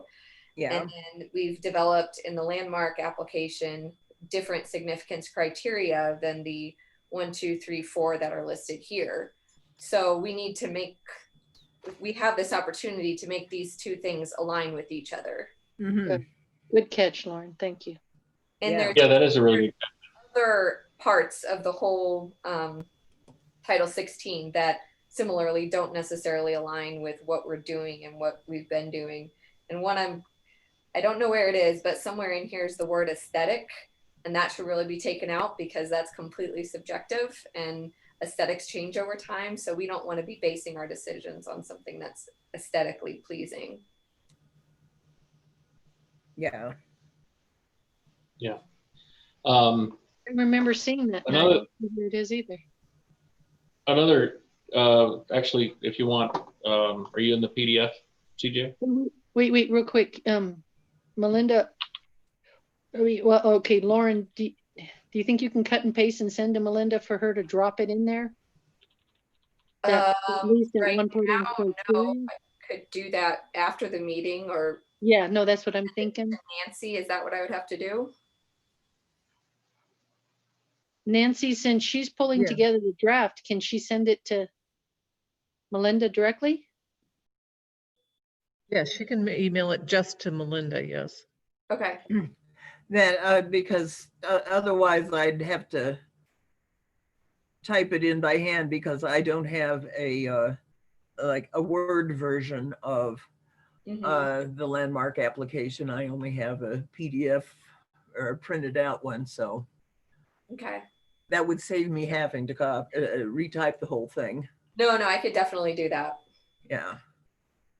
Yeah, I think that's a good point because, yeah, I don't think we're going to have this whole thing, done tonight. Clearly, it's already after 8, but, just kind of note, like, Yeah. I like, like the upcoming construction project criteria, I like that. I have some suggestions for that too, as well as for some language and concerning particularly historic districts. But I also want to note that if we're going to be issuing certificate of appropriateness, we're also going to need sections for appeals, as well as exemptions. Those are things that are just going to be, legally required to kind of have in there. So I think this is a really great start, and I don't know if I don't know what's the best way of kind of getting those other pieces to you for perhaps we can then revisit Have it. you ran across them before? Like, can you also cut and paste and just send it to Melinda? Yes, certainly. I could kind of send those things, and when we can revisit what people kind of do it all in there, and that way too, there's input from others, so Melinda doesn't have to do it all herself. Yeah. Here's a question actually real fast, and this may be for Nancy also. What's our timeline for this? What's our allowance for these changes? Those changes, that's up to you guys. No. Well, When's the deadline where all this would have to be turned in for considerations? There's no deadline. I thought, no, okay. No, Well, the when Unified Doug, Development Code is not going to be, or it's going to be a ongoing thing for quite some time, isn't that? Is that what you're asking, CJ? Is when to submit it to like Wade, so it's incorporated in the overall UDC rewrite? There you go. Yep. Oh, That's exactly what I meant. okay. Sorry, I wasn't understanding. I apologize. That rewrite's not going to be happening until 2021, so probably not until the latter. I would say wouldn't even begin until summer. Let's put it summer. And that's, But either way, moving forward, melding our current mission and objectives with this historic preservation 16, doing it within the next month or two. Good. Let's move forward, right? Yeah. And talking of Doug, and I know that Doug had received information from the city manager. He had mentioned that he was hoping to get the input from the Historic Society by early December. Oh dear. That's one shot. And I don't, then that's why Doug was anxious to get in front of us and has been anxious to get, input from the other members of the Historic Society. So Would and that's the what we've been. Historic Society be fine in meeting until January? What's that? Do you think a delay of 1 month would be fine with the Historic Society? I would imagine so. I mean, I don't know where Doug got his information. I need to double check with him on that because we're rushing on our side to get our recommendations through because we'll be addressing a few other areas in the code also that we have a chance here. I'd like to kind of go over and just to let you know what the Historic Society will also be addressing. In this 16 or no? In 16, yeah.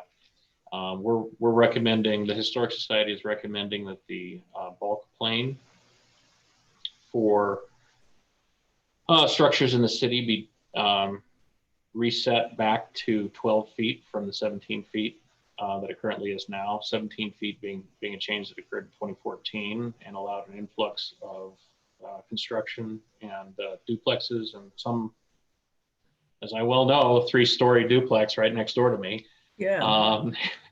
built under the allowance of the 17-foot bulk plane.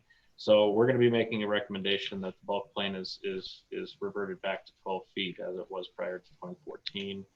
Also want to make a recommendation that lot coverage, because that affects, obviously, that affects the character of the neighborhood when you have, you know, lot line to lot lines, new builds where the existing homes, the legacy homes, the traditional character of the community are not built lot line to lot line, at least in Inglewood. And also, you know, some of the other, I guess, a few little technical details about how the construction occurs and input on architectural features and guidelines along those things. So something that, you know, I guess go along what is its exact wording here. Stand by. A few less of bulk these plane. really ugly buildings, you mean? Yeah, so here's I'm sorry, here it is. I got lost here. Encourage adaptive reuse and renovation of existing homes instead of demolition. Create tax incentives for homes to be remodeled instead of being demolished. Create design guidelines for new construction that blend with existing neighborhoods. Create incentives when these design guidelines are followed. Encourage saving, moving, establish trees on properties where construction or development occurs. So that's kind of the avenue that the Historic Society's taken. I don't know if the HBC wants to take that too, and we double edge it, because this there's been a free for all in Inglewood for demolition and new construction. And I think that's starting to show its pain in many ways to the community. Yeah. So I don't know, I'll let you guys think about that. The points that Doug brought up for us tonight regarding this was give the HBC authority to declare structures historic. You shall make historic designations. Recommend that you make changes to the UDC Code Chapter 15 to include the power to designate with preservation protection zoning for individual places. So, and Doug brings up a good point. We are in Chapter 16. We are also in Chapter 15. 15 is our formation of our group, which gives us the legal authority to exist.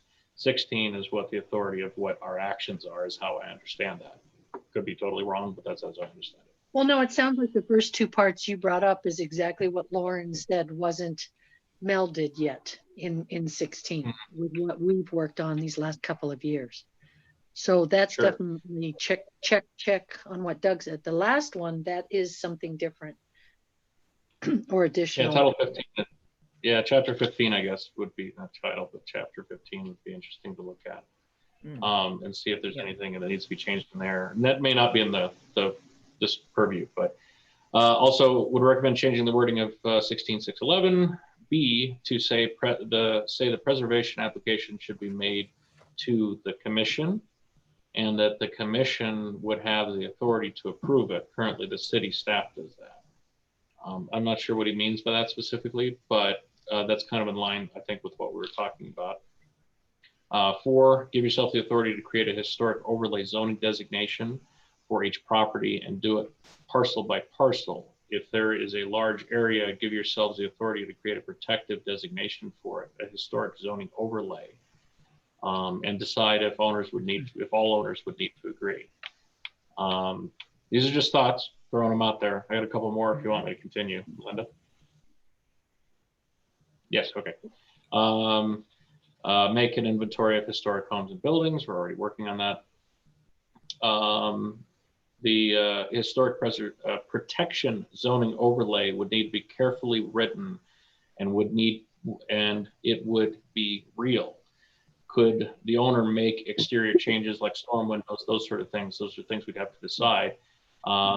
You have done research in other cities and have some good ideas to put together. What exterior changes could be made to historic buildings in a historic zoning overlay? Also, there would need to be a way to appeal the HPC decision to another entity, either council or to the Board of Adjustments and Appeals. I'm sorry, CJ? That's what Jason brought up earlier. Oh. Yeah. There's a good possibility the city would waive the city portion of the property tax as an incentive. And that's kind of where we were going on the other stuff with creating, you know, tax-based incentives for following historic guidelines. Is that on the city? What kind of taxes are we talking about? Because I keep thinking it's mainly county. City of Inglewood's got a 3.5% interest or a 3.5% tax rate, right? Oh, okay. So I don't know if that's related to property tax necessarily, but that there is a property tax associated. But then there's also, one could argue that a tax would be a permitting fee. Tax would be an inspection fee, would be, you know, things along those lines. For a business owner, you know, they're sure, but I think their taxes are slightly different or are gauged slightly different. So for a business owner on a commercial structure, there could be a much bigger benefit there.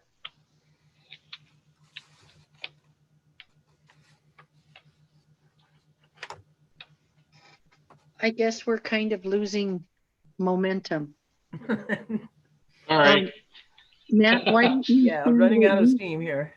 Matt, yeah, why don't you send what you have that is related specifically to 16 and to Melinda. So you got Melinda, Jason, and Lauren and Matt pulling and then Melinda's going to pull it all together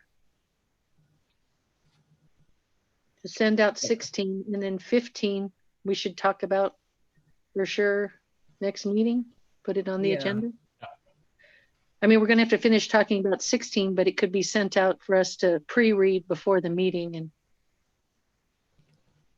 yeah. So I have a copy of 15 and I have a copy of 16, and I've got a copy of the notes that we kind of just, you know, put together as a historic society here. So Nancy, would you like me to send those to you so that you can send them to the rest and put those on the record? Or can I send those directly to Melinda? You can send those directly to Melinda. Once they're talked about in open meeting, if you're going to talk about them at your next meeting, then Melinda can send them to me or Eric, and we'll attach them to the agenda for the public. Okay, very good. Cool, thank you. yay!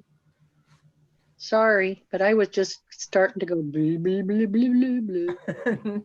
Well, and All right, I put you on we need to get started. That's yeah.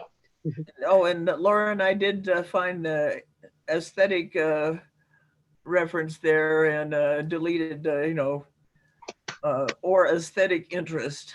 Yeah. Yeah, that's subjective. Make the big bucks.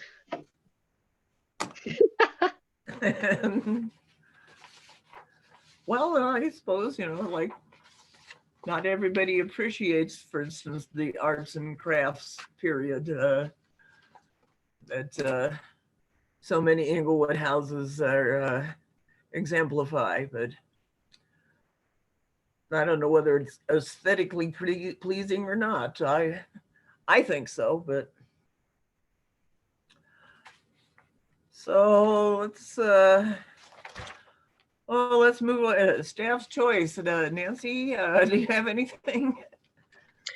I was able to find out the name of the company that submitted the estimate. It's Pinion, P-I-N-Y-O-N Environmental. And I do have that.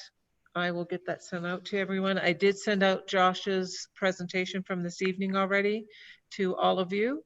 So you should have that in your email. And Eric should be back next month, hopefully. Yeah. Well, you're going to you hope so too, right? To keep us in line here. I'm sorry, what, CJ? You're going to have to give him the whip to keep us in line. Keep us in. We've learned a lot with you, Nancy. Thank you. You've done well. You guys stayed on topic, agenda topics all night. I'm proud of you. Very, very proud of you. Have a happy, I don't wonder much. have a very happy Thanksgiving. And please stay safe. Yeah. That's a challenge.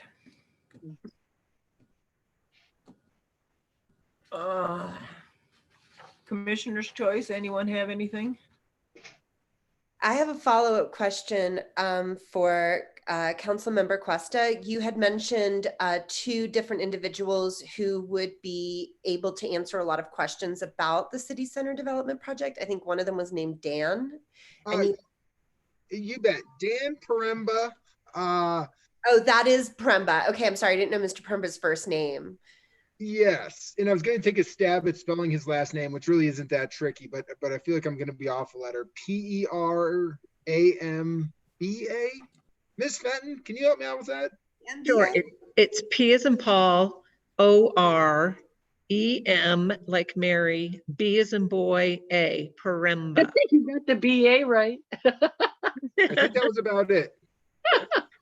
So my only, and you had said, Nancy, that he would be able to come to a future meeting to help us out, because I know I think we don't really know all the details of what's really going on. And Councilmember Cuesta, you had said that he could get us oriented before we ever did even meet with City Council. He's a terrific resource, certainly. Okay. Yes, I will ask him tomorrow what his availability is. Will you all be meeting in December? I'm not even sure what your meeting date is. Yes. It's the 16th. Okay, so you will be meeting. I know last year you did Yeah. something different, so, okay. Okay, great. That's my only thing. Just moving the ball on that. Yeah, I think last year we moved it because it was Christmas Eve or something like Or that. something. So Yeah, okay. yeah. You guys I- don't meet on Christmas Eve. What's wrong with you guys? Actually, I think it was different times, and I think you had a get together with the Historic Preservation Society or something. Oh, that was a couple years ago. Oh, okay, my bad. Yeah. Okay, I will ask him his availability for December and January, but yes, we can get him here. No problem. Great, thank you. You're very welcome. CJ here, what I want to share is I sent out to you guys, forwarded that History Colorado or Colorado History Camp, something Colorado Camp, something like that. History Colorado Camp didn't happen this year, but the idea, what they did was create speakers every Thursday on Facebook on this pursuit of history, and it is so amazingly diverse on history of people and places and politics and I don't know, geographies. I mean, it's just so bizarre how what you listen to one week and what you can listen to, and it's totally free.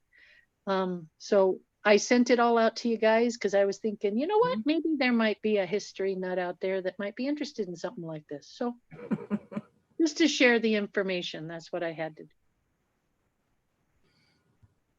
Yeah, we're all history geeks.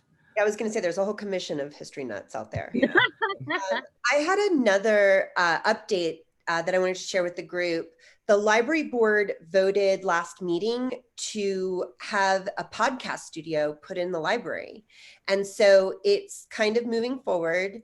And I just wanted to let you guys all know that that's happening. And community members are going to be able to submit an application to use it. And we could also do that too. So as things develop, like with the map project, or there's like anything interesting that we want to share with the community, there will be like a podcast studio that we can use to produce something. And then those podcasts will live on the library site. And we could also put them on any site that we have as well. So that's a resource that's coming. Cool. Like the Inglewood Moments in History videos on YouTube that, yeah. Yeah, I was thinking, you know, if we do like a timeline or however we decide to fashion this history, we can utilize those too. We can incorporate them in and link out to them too. I love those moments in history videos. Although the strumming guitar going all through them is beginning to get on my nerves. We could add as well as the narrator who does not know how to pronounce Colorado. We could add a hip hop beat to that strum and update it. That wouldn't help, I don't think. It's just that twangy, twangy, twangy on and on through the whole thing. It's like, cut the background music. But Noted. yeah.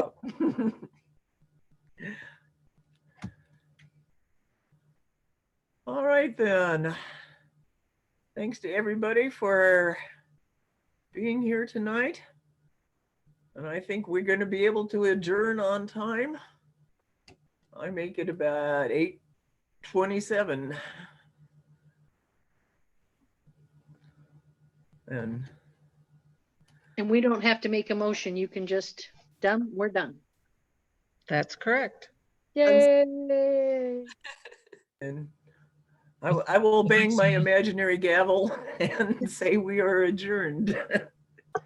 And you all have a good Thanksgiving, a safe Thanksgiving. Thanks. Thank you. Holiday, Have a guys. good evening. Yep. Have a good holiday.